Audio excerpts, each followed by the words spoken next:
Hi guys, I'm gonna try to read a little bit of Wait Till Helen Comes each day, if this works, so that we're caught up on the book and we don't have to wait 3 weeks to find out what happens. So we left off where Molly and Michael went to the library to find out more information about their house. And the librarian says, "We have several files on historical homes in and around Hallwell," she said, flicking through the folders in one of the drawers. "Is this the house?" She laid a newspaper clipping down on the table where we could see it. "It burned down about 100 years ago. A terrible fire," she murmured, pointing to a blurred photograph of the house by the pond. "One of our local historians wrote this article several years ago." Setting the clipping aside before I had a chance to read it, she produced an old photograph. "Here is the house before it burned," she said. "Lovely, isn't it?" I nodded. In the picture, I saw a big stone house standing on a hill with a lawn sweeping down to the pond. On the terrace sat 3 people, a man, a woman, and a girl. The man and the woman sat close together, their hands clasped, but the girl sat apart, her face turned away. I stared at it, wishing the people were bigger and easier to see. "That's Mr. and Mrs. Miller," the librarian said, pointing to the man and woman. Michael nudged me, and I smiled, relieved that their name was Miller, not Harper. The librarian wasn't quite finished. "And this," she went on, her finger lingering on the girl, "is Mrs. Miller's daughter, Helen." "Helen?" I stared into the woman's face, my heart thumping. She nodded and turned the picture over. Someone had written in a spidery, old-fashioned hand, "Mabel, Robert, and Mabel's girl, Helen. Taken in June 1886 at Harper House." Harper House? It was Michael's turn to ask questions now. I was sure I couldn't have said a word if my life depended on it. "Are you certain that's what it's called?" "Why, of course. It's written right here." The librarian looked at the writing again as if she were double-checking. "You see, the house was built a few generations earlier by Harold Harper. It stayed in the family till Mabel's first husband, Joseph Harper, that would be Helen's father, died. When Mabel remarried, her name changed to Miller, but folks kept calling it the Harper House. Unfortunately, Mr. and Mrs. Miller didn't live there very long before it burned down." "Were they caught in the fire?" Michael leaned across the table toward the librarian, his eyes big behind his glasses. In the silence following his questions, I could hear a fly buzzing against the window behind me. "Yes, the whole family was killed." The librarian pushed the old newspaper clipping across the table towards us. "You can read it in Miss Hawking's article. It's a very complete account, right down to the ghost stories people tell about the house." I backed away from the clipping, thinking I heard all I wanted to, but Michael bent over it eagerly. "Listen to this, Molly," he said, his voice rising in excitement. "Mr. and Mrs. Miller's bodies were never found. They must be buried somewhere under the wreckage. No wonder people think the place is haunted." I stared at him, feeling the hairs on the back of my neck quiver. "What about Helen?" I whispered. "What happened to her?" "Oh," the librarian said, answering for Michael. "She apparently escaped from the house and ran into the pond. It was dark, and I suppose she was confused or frightened. At any rate, she drowned. According to the newspaper account, her body was buried in St. Swin's graveyard." "Where's that?" Michael asked. The librarian smiled at him. "Surely you've noticed the little burial ground behind the church." As Michael nodded and told her about the tombstone under the oak tree, I watched the fly struggle to find its way out of the library. I wanted to find an escape too, but every word I heard confirmed my fear that Heather had somehow allied herself with a ghost. What I wasn't sure of was the danger. Was Helen as wicked as Heather made her out to be? Or was she merely a lost child looking for someone to love her? Edging a little closer to the librarian, I said, "What kind of ghost stories do people tell about Harper House?" "It's all in the clipping," she said, a bit impatiently, flicking her fingernail at the article which Michael was still reading. "But if I remember correctly, people claim the child's ghost haunts the graveyard and the pond." A frown crossed her face. "They actually believe the poor girl is responsible for some of the drownings in the pond. But you know how people are. They're always looking for some sort of supernatural cause for the simplest things." "People have drowned in the pond?" I thought of Heather standing at the water's edge in the pouring rain. The librarian nodded.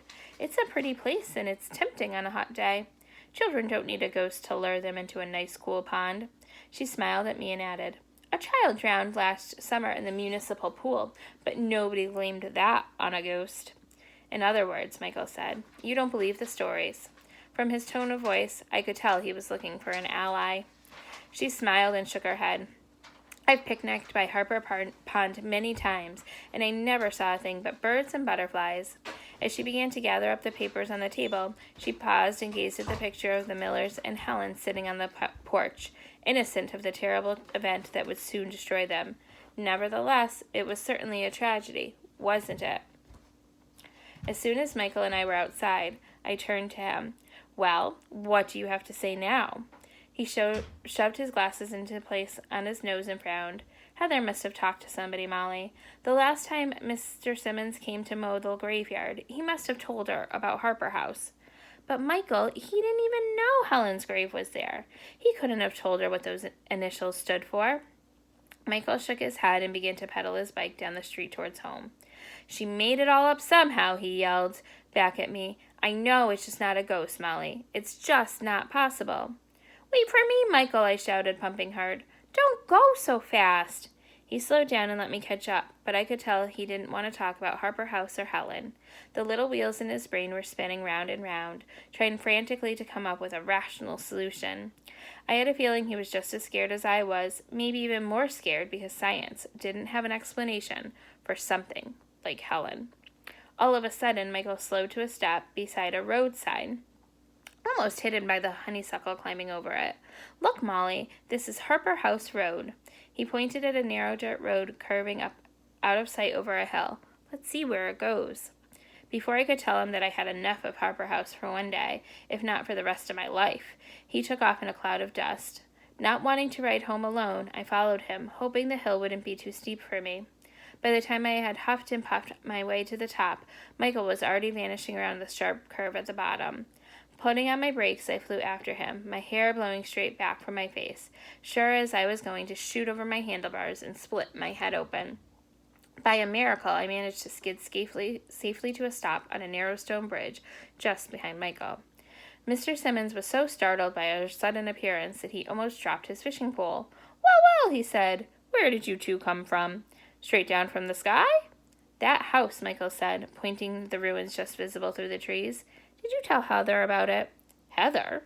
Mr. Simmons fiddled with his pipe for a moment and then puffed a fragment cloud of smoke into the air. You mean your little sister? The one who found the gravestone? Michael and I nodded, but Mr. Simmons shook his head. I haven't seen her since then. And why would I tell her about Harper House? It ought to be torn down, if you ask me. It's a haven for all sorts of goings-ons. A disgrace to the town of Hallwell. No place for a child to play, that's for sure. I looked at Michael, but his eyes shifted away from mine. From the frown on his face, I knew he was struggling to invent a new theory to explain Heather's knowing so much about Helen. Turning to Mr. Simmons, I asked him if he knew Harper House was haunted. Who told you that? He asked. The lady at the library, Michael answered. She showed us some old newspaper articles. Using his scornful scientist voice, he told Mr. Simmons what the librarian had said. Miss Williams told you all that? Mr. Simmons laughed and shook his head. She ought to have more sense. A grown woman scaring kids with ghost stories. Michael frowned at Mr. Simmons. She didn't scare me. I don't believe in that kind of stuff. Jerking his head toward me, he added, She's the one who's scared to death of Helen. I don't know who's worse, her or Heather. You're just fooling yourself, Michael. Gripping the handlebars of my bike, I leaned toward him, angry that he made me look foolish in front of Mr. Simmons. Helen is every bit as real as you are, and you know it. Mr. Simmons looked from me to Michael and then back at me. Pausing to fiddle with his pipe, he said, Ghost or no ghost, you kids stay away from Harper House. The walls are about to cave in, and at least 3 children have drowned in the pond. The water's not fit for swimming. It's murky and full of weeds.